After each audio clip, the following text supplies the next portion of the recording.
we are going to get the number of steps.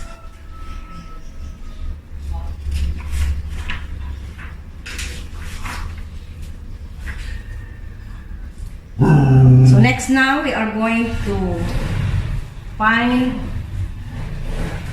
the steps. So since the range is 11, so 30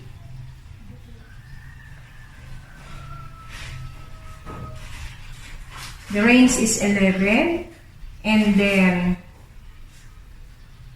our range is from 1 to 2. So next step now is we are going to set up the steps in the distribution by finding the lower limit and the upper limit. So to find the lower limit, we are going to divide 89 by 2. So we will be using 2 as the class interval. So next now is we are going to divide 89 as the highest score by our class interval, which is 2. So 89 divided by 2. So this will be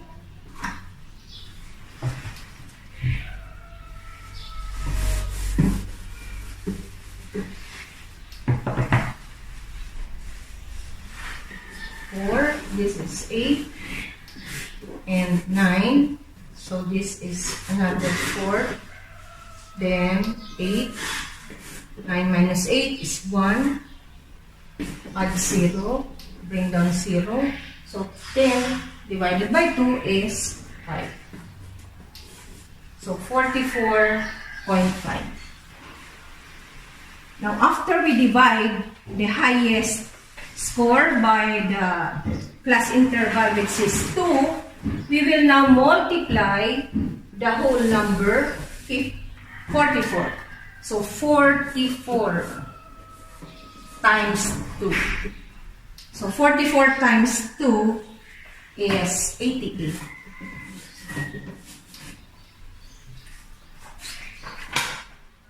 The lower limit will start at 88. So the first step in the given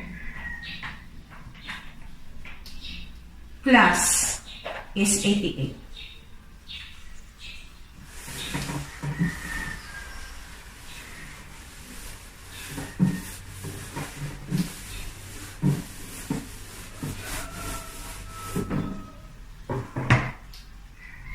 So we have class.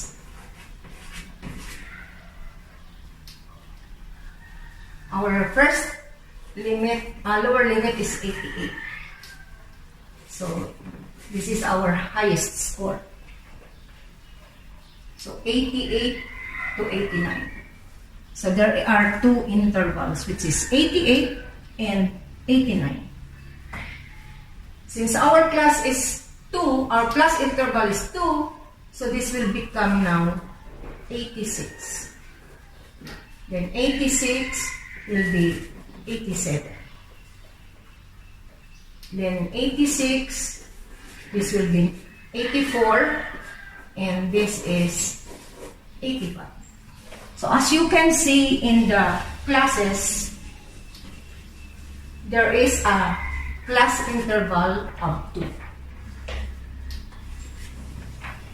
So this will become now 82 to 83, 80, 81, then 78 is 79.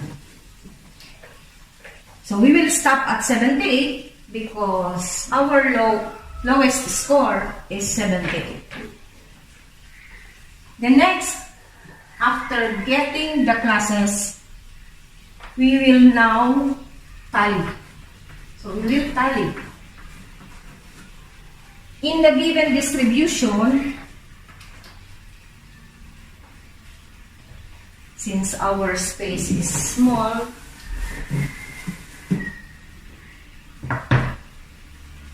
so we have to sacrifice. We will be listing again the setup scores. So may I write again the setup scores? 78, 87, 83, 78, 81, 80, 78, 85, then 84, 87, 89, 84, another 84, 81, and 70. 1, 2, 3, 4, 5, 6, 7, 8, 9, 10, 11, 12, 13, 14, 15. So next step, we are going to tally. So we will look for 88 to 89. So since there is no score of 88, we have only 89. So we have 1. Next is 86 to 87. There is no 86 in the given distribution, but there are 2 87. So 87. So here 1, then 2. Next 84 to 85. So 84, we have 1, 85, then another, we have 84, next is 84, then 82 to 83, so 83 is only 1, there is only one 83, for 80 and 81, there are, so we have 1, 80, then another 81. Next, we have 78 to 79. So there is no 79. There are 1 in 78, 2, 3, 78. So another 78. So we have tallied already. Let us count if it is correct. 1 plus 2, 3 plus 4, 7, 8 plus 7 is 15. So next column, we have the frequency. Frequency is the number of scores in a certain distribution. So for 88 to 89, there is only 1. 86 to 87, there are 2. 84 to 85, there are 4. For 82 to 83, there is also 1. 80 to 81, there are 3. And 78 to 79, there are 4. Let us check if the total is 15. So 1 plus 2 is 3, plus 4 is 7, plus 1, 8, plus 3, 11, plus 4 is 15. Now we will denote 15 as letter N, which stands for the total number of students or number of scores obtained by the 15 students.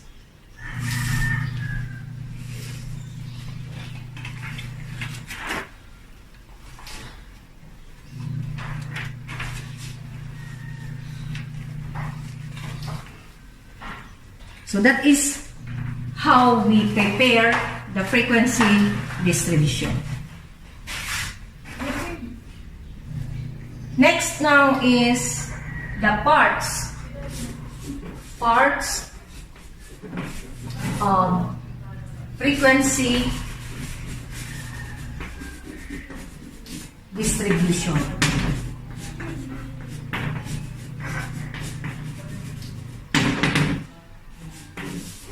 The first part of the frequency distribution is what we call the class limit.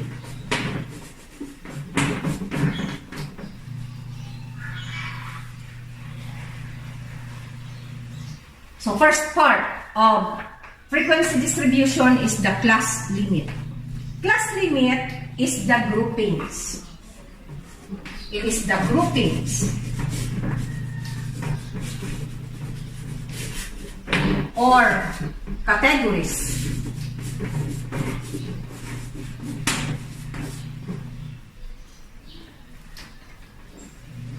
defined by the lower or upper limits. Class limit is the groupings. So these are the groupings. So we call this as class limit.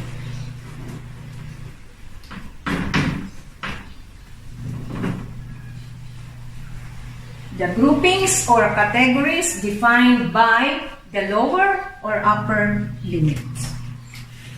In the class limit, we have two.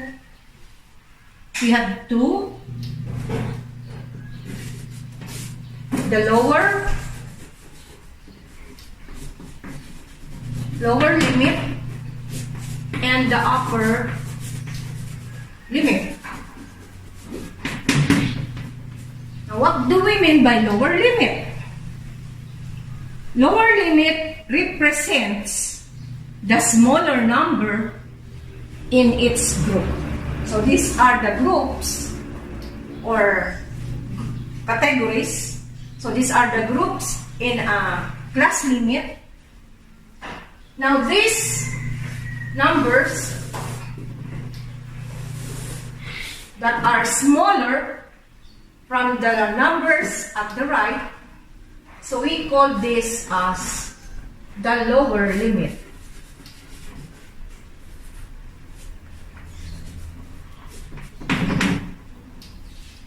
While the numbers in the right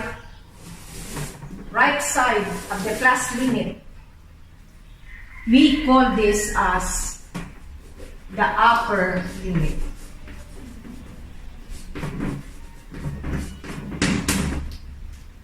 What do we mean by upper limit? Upper limit represents the larger or the highest number in a certain group or in the groupings. So since these are the groupings, these numbers or these scores are the lower limit, which are the smaller scores in a given class limit. While these scores belong to the upper limit, which are the highest score in the given class limit. Next part of the frequency distribution, we have the class size.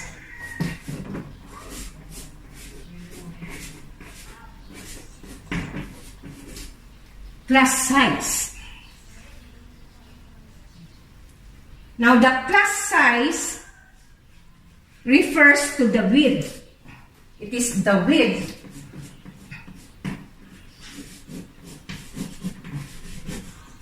of its class or of its group. Class size is the width of its class limit or class interval.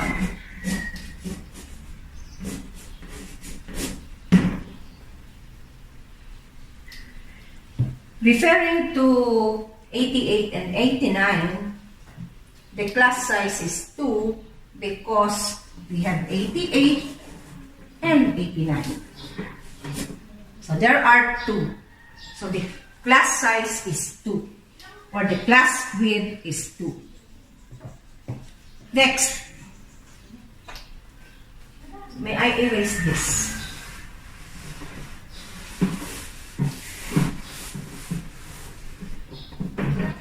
We have the frequency.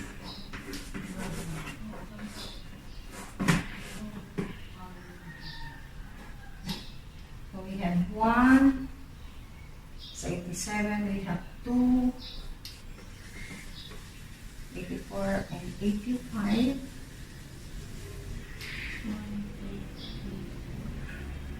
There are 4.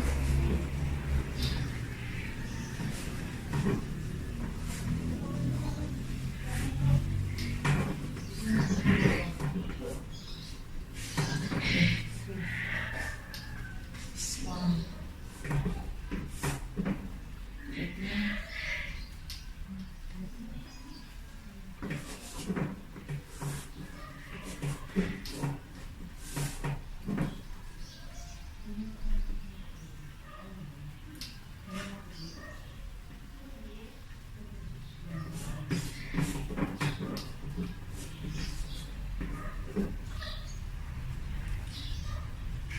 So we have already 2 parts stated in the frequency distribution. So the next part, we have the class boundaries.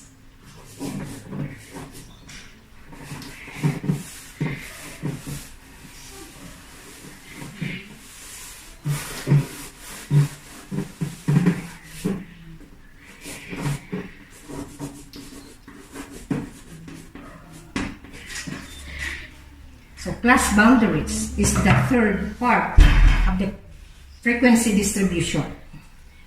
Class boundaries are numbers used to separate its group or its category in the frequency distribution wherein without gaps created by class limits.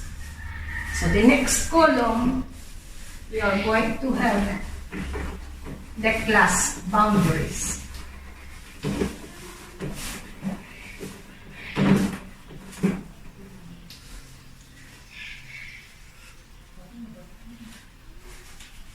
To find the class boundaries, we are going to subtract 88 by 0.5. So 88 minus 0.5 will become 87.5.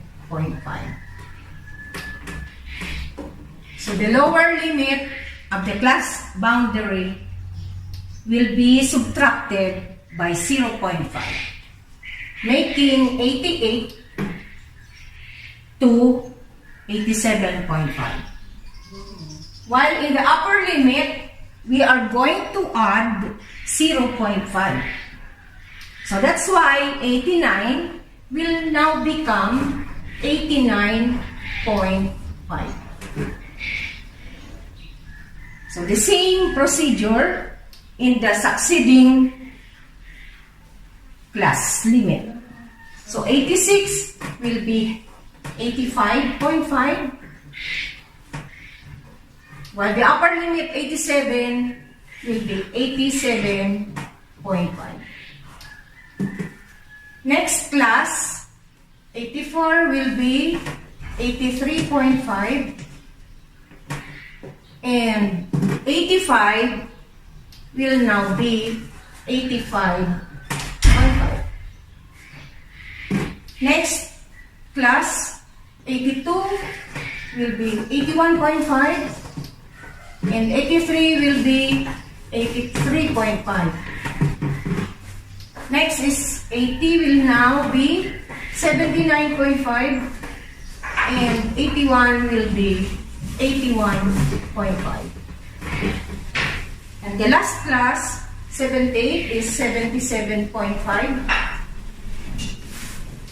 And 79 will now be 79.5. So this is how we find the class boundaries.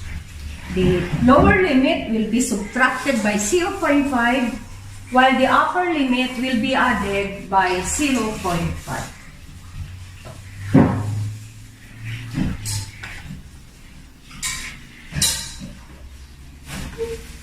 Another part of frequency distribution is the class marks.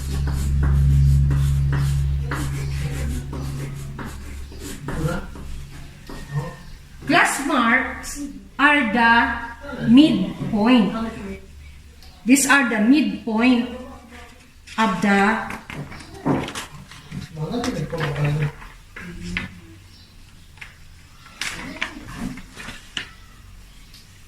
lower and the upper limit. So class marks.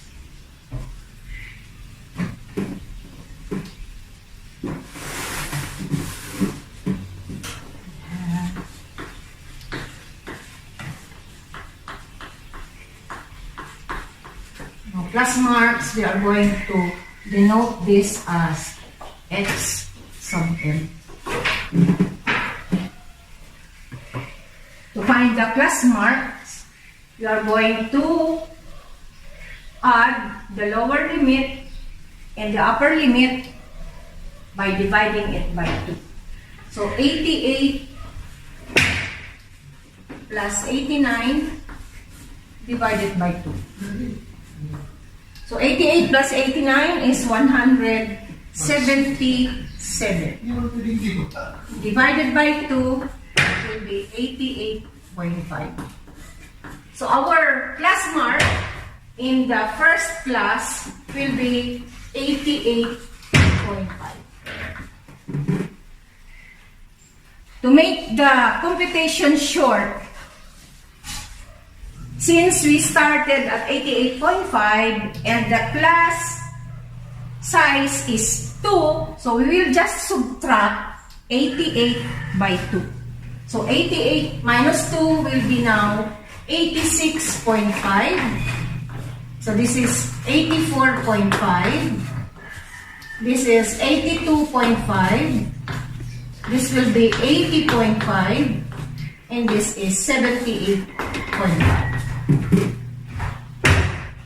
So we just simply subtract the first class limit or of class marks, which is 88.5 by 2, to check if the result is really that number or that value. We check 86 plus 87 is 173. You divide it by 2 will make 86.5. Then 84 plus 85 is 169. Divided by 2 is 84.5. 82 plus 83 is 165. Divided by 2 will be 82.5. Then 80 plus 81 is 161. Divided by 2 will have 80.5. And then 78 plus 79 is 157. Divided by 2 will have 78.5. So these are the class marks of the class limits. Next, we have the cumulative frequency. So our fifth part of the frequency distribution is the cumulative frequency.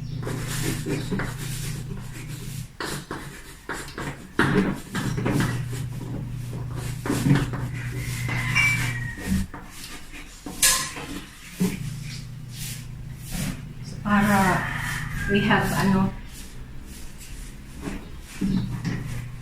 I'll just write the cumulative frequency below.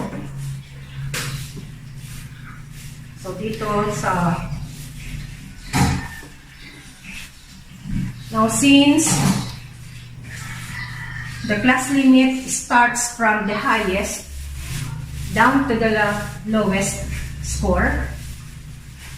We are going to start from the bottom.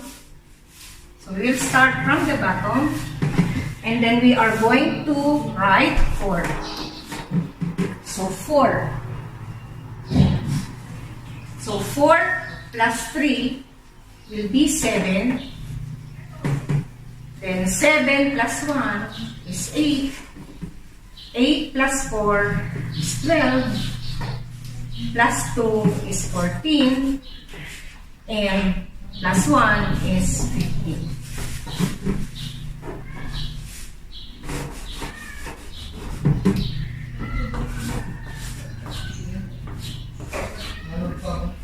So how did I obtain these numbers? By adding the frequency starting from the lowest class limit to the upper class limit. So we start from 4. So you rewrite 4. Then 4 plus 3, 7. 7 plus 1 is 8. Then 8 plus 4 is 12. 12 plus 2 is 14. And 14 plus 1 is 15. So this is the cumulative frequency of the classes. This is 488 to 89. This is 86 to 87. Then 84 to 85. Then 82 to 83. Then 80 to 81. Then 78 to 79.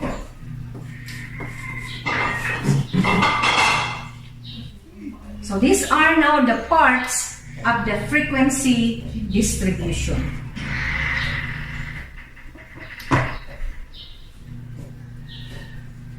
So I hope everybody were able to understand on how to prepare the frequency distribution following the parts of the frequency distribution. So there are 5 parts of the frequency distribution. We have, first is the class limit, consisting of the upper and the lower limit. So these are the upper limit, while these sides are the lower limits. The second part of the frequency distribution is the class size, or the class width. The class width is 2, wherein we have 88, 89, 86, 87. So there are 2. The third part, we have the class boundaries. To obtain the class boundaries, simply subtract the lower limit by 0.5, and the upper limit will be added by 0.5. Making 88 to 87.5, and 89, we have 89.5. Next, we have the class marks. Class marks is the midpoint, or the midpoint of the class limits. So to find the class marks, simply add the two, the upper and the lower limit, and divide it by 2. Wherein you obtain 88.5. Then the last, we have the cumulative frequency. To obtain the cumulative frequency, if the class limit are arranged from highest down to the limit,